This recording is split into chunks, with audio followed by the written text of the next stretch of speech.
শ্বশুরবাড়িতে অনেক কিছু মন চাইলেও খাওয়া যায় না। আসসালামু আলাইকুম সবাইকে, আমার আরেকটি নতুন ব্লগে আপনাদের ওয়েলকাম করছি। তো সকাল সকাল আমার আম্মু আমার জন্য চালের আটার রুটি বানিয়েছে। আমার গরু মাংস দিয়ে চালের আটার রুটি খেতে খুবই ভালো লাগে। আমার হাজবেন্ড বা আমার শ্বশুরবাড়ির লোকেরা খুব একটা চালের আটার রুটি খায় না, সেই জন্য আমার শ্বশুরবাড়িতে গেলে চালের আটার রুটি খাওয়া পড়ে না।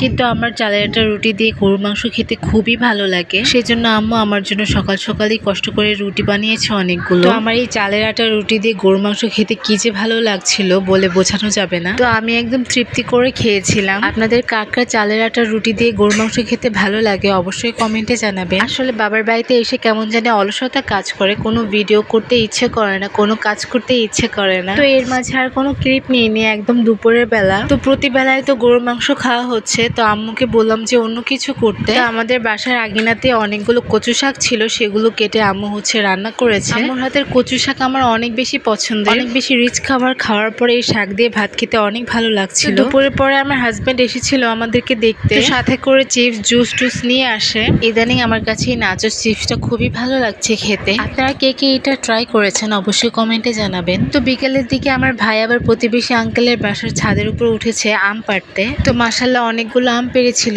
এখান থেকে আমার শ্বশুর বাড়িতে কিছু পাঠানো হবে আর আত্মীয় স্বজনদেরকে কিছু দেওয়া হবে। তো আমি এখন এখান থেকে একটা আম খেয়ে নিয়েছিলাম। নিজেদের গাছের একদম পিওর আম খেতে খুবই ভালো লাগে। মাশাআল্লাহ আমগুলো খেতে খুবই মজার ছিল, একদম গাছ পাকা। তো আম্মু আবার আমাকে কয়েকটা আম কেটে দিয়েছিল ভালো করে খাওয়ার জন্য, তো সেগুলোই খাচ্ছিলাম। তো আজকে আর তেমন কোনো ক্লিপ নেওয়া হয়নি, এটুকুই ছিল আজকে আমার ছোট একটা ব্লগ। দেখা হবে অন্য কোনো ভিডিওতে। সবাই ভালো থাকবেন, আল্লাহ হাফেজ।